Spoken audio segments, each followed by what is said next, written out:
Hello, this is Dr. Grande. Today's question is, can I analyze the case of Patricia MacCallum? Just a reminder, I'm not diagnosing anybody in this video, only speculating about what could be happening in a situation like this. If you enjoy this video, please like it, subscribe to my channel, and consider supporting me on Patreon. Looking at a few of my recent pre-release videos on Patreon, we see enigmatic thumbnails like Toying with the Idea of Murder, Death Row Deceiver, and Eternal Midlife Crisis Killer. In addition, there are over 160 other videos available on my Patreon account. It can be found at patreon.com/drgrande. The link is also in the description for this video. First, I'll look at the background of this case, move to the timeline of the crime, then offer my analysis. Patricia MacCallum was born in 1986, and she was raised in the state of California. Her family moved a lot when she was young, and she lived in various towns in the Los Angeles area. Patricia attended 10 or 11 schools before getting pregnant and dropping out of high school. She married the father, had a son, and then divorced. In September 2008, she started dating a man named Michael Christopher MacCallum, who went by the name Chris. The couple became romantically involved.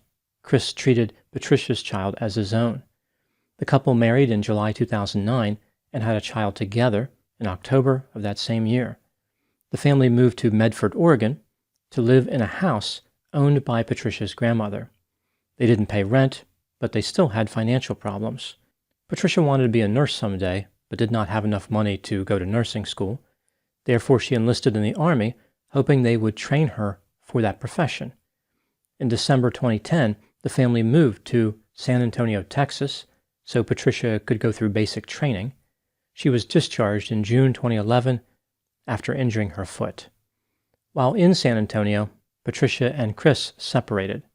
Patricia moved back to Medford, Oregon, without him. A few months later, Chris moved there as well. He did not want to be that far away from the children. Chris and Patricia lived in separate residences and dated other people. Patricia worked as a housekeeper at a hospital. Chris had a few jobs in fast food restaurants and earned his GED.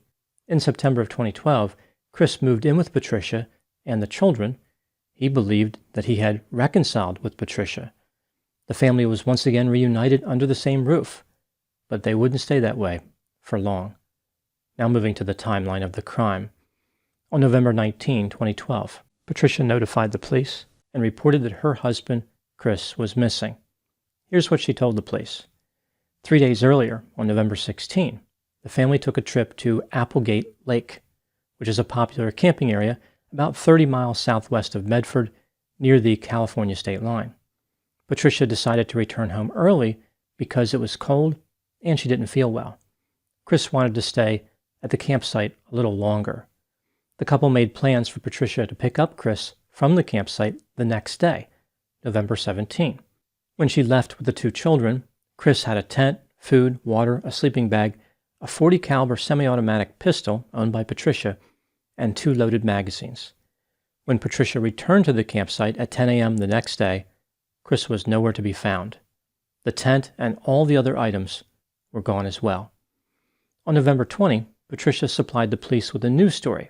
She claimed that she didn't take her children on the camping trip. Rather, she took her stepsister, Amber Lubers. The police searched the campsite. They found a rolled-up tent at the bottom of a steep embankment. Inside the tent, they found Chris's body. He had been shot to death. They also found camping gear, tent poles, clothing, and spent .40 caliber cartridge cases. There were metal tent stakes at the campsite. Some of them were in a fire pit. The investigation was complicated a little bit because, as it turns out, the campsite was just over the state line into California. The officers from Oregon had to contact the authorities in that state. The next day, November 21, investigators told Patricia that Chris was dead. She didn't seem particularly surprised, and she didn't ask what happened. The police spoke to Amber Lubers. She lied to them a few times before admitting that she knew what happened to Chris. Here is the story that Amber supplied to investigators. Amber said that some time ago, Chris followed Patricia to Medford because he wanted to make things work in the relationship. Patricia was not too happy about this. She didn't want Chris around. She felt as though she had made a deal with the devil when she allowed Chris to move back in with her in September 2012. Patricia told Amber that she wanted Chris dead. This started a series of discussions about murdering Chris. Patricia asked Amber if she knew a good spot where they could kill Chris and have his death look like an accident. Amber suggested the campsite at Applegate Lake. 2 weeks later, Amber and Patricia drove to the campsite to inspect it. They saw a rocky area that Patricia believed would be a good place for an accident. Her plan was to get Chris intoxicated and direct his attention over the edge by pointing to something. When he leaned over the edge to look, she would push him to his death. Eventually, Patricia came up with a different plan. It still involved the same campsite, but this time she would have Chris tie a rope around his body, ostensibly to help her cross a river above a waterfall. She would then pull on the rope and cause him to fall over the edge. On November 16, Patricia and Chris picked up Amber and they drove to the campsite. They arrived at about 2:30 p.m. Chris consumed a lot of alcohol as Patricia and Amber drank watered-down alcohol. They wanted to make sure that Chris was compromised and they could still think clearly. Patricia executed the plan involving the rope, which caused Chris to fall. However, Chris somehow managed to climb back out. Patricia's plan had failed. It was clear that Chris was concerned, mostly because of the attempted murder part. Despite this, the 3 campers went inside the tent and ate sandwiches for dinner. Chris fell asleep sometime around 6:30 or 7 p.m. Patricia was very frustrated about failing to kill her husband. She and Amber tried to figure out another way to kill him. Amber claimed that at this point, she stood up to Patricia and refused to participate in the murder plan. Patricia responded, quote, "He is not going home with me, and I am going to shoot him," unquote.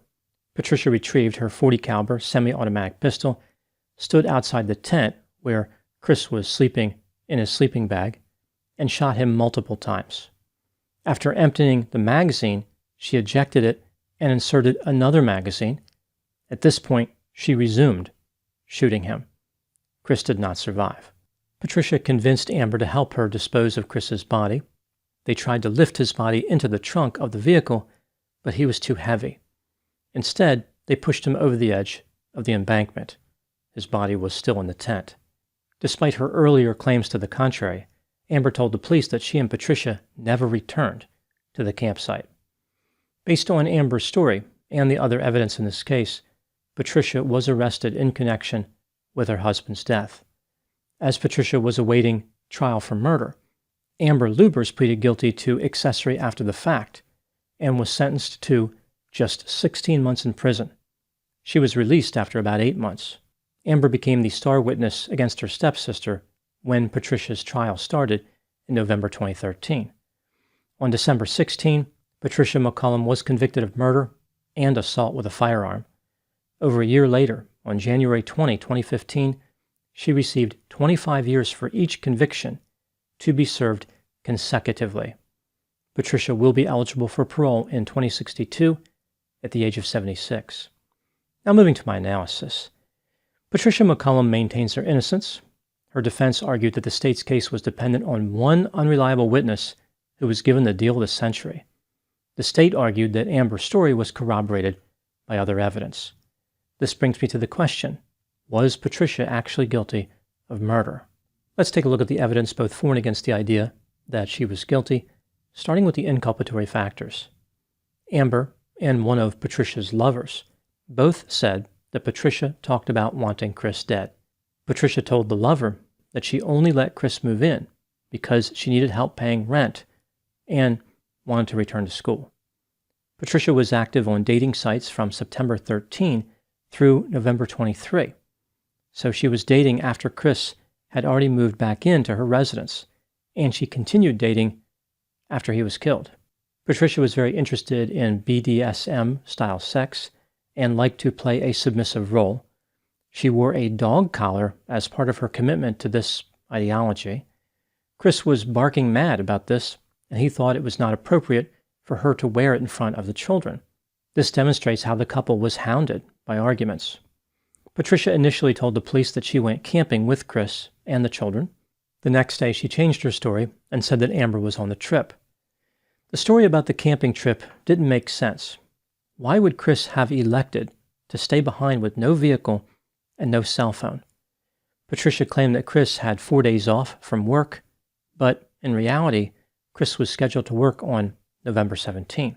Patricia claimed that she and Amber traveled back to the campsite to pick up Chris, but there are a few reasons to believe this never happened.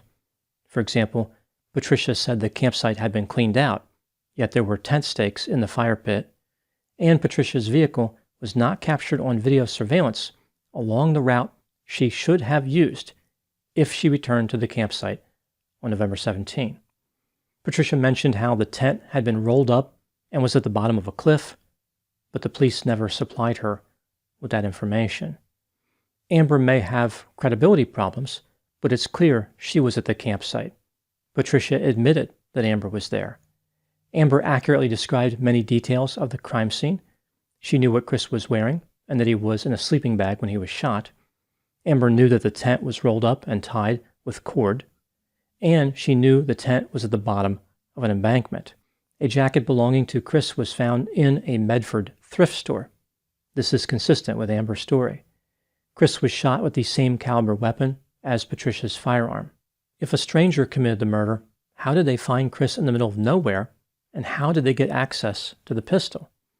It seems clear that there were only two people who could have committed this murder: Patricia or Amber. They were the only people with Chris at the campsite. It doesn't really matter who pulled the trigger, because they were in a conspiracy. Moving to the exculpatory factors, Amber lied to the police a few times before changing her story. She had a serious credibility problem and a lot of incentive to implicate Patricia. She was offered an incredible deal to testify against her stepsister. Amber should have ended up with decades in prison, but she served less than a year. Not all of Amber's story makes sense. Amber said that she refused to participate in the murder plot right before the murder occurred, yet it's clear that she was in a conspiracy with Patricia prior to this. Strangely, after the murder occurred, Amber decided that it was okay to help Patricia dispose of the body. This seems incredibly convenient considering that Amber's immunity from murder was only valid if she did not participate in the actual homicide. Amber said that Patricia threw the pistol in the waterfall, but the police never found it. Patricia did not really have much of a motive to murder her husband. There was no life insurance, and she was pretty much doing whatever she wanted already. Financially, she may have been better off with him alive. When considering all the evidence, do I think that Patricia MacCallum was guilty of murder? Yes, I believe she was guilty beyond a reasonable doubt. Here's what I think happened in this case. This is just a theory, my opinion. Chris wanted to be with Patricia, possibly for the sake of the children. Patricia did not want to be with Chris. Instead, she wanted a more exciting life, one involving multiple sexual partners, role-playing, and dog collars. Chris was not impressed with the dog and pony show, but Patricia was like a dog with a bone. The couple fought like cats and dogs. Patricia wanted a conspirator and thought that her stepsister was a good choice, but she was barking up the wrong tree. Chris realized that Patricia wanted to harm him, especially after the rope incident at the waterfall, but probably figured her bark was worse than her bite. Unfortunately, Patricia had dogged determination and released the hounds of death. Those are my thoughts on the case of Patricia MacCallum. Please put any opinions and thoughts in the comments section. They always generate an interesting dialogue. As always, I hope you found my analysis of this topic to be informative. Thanks for watching.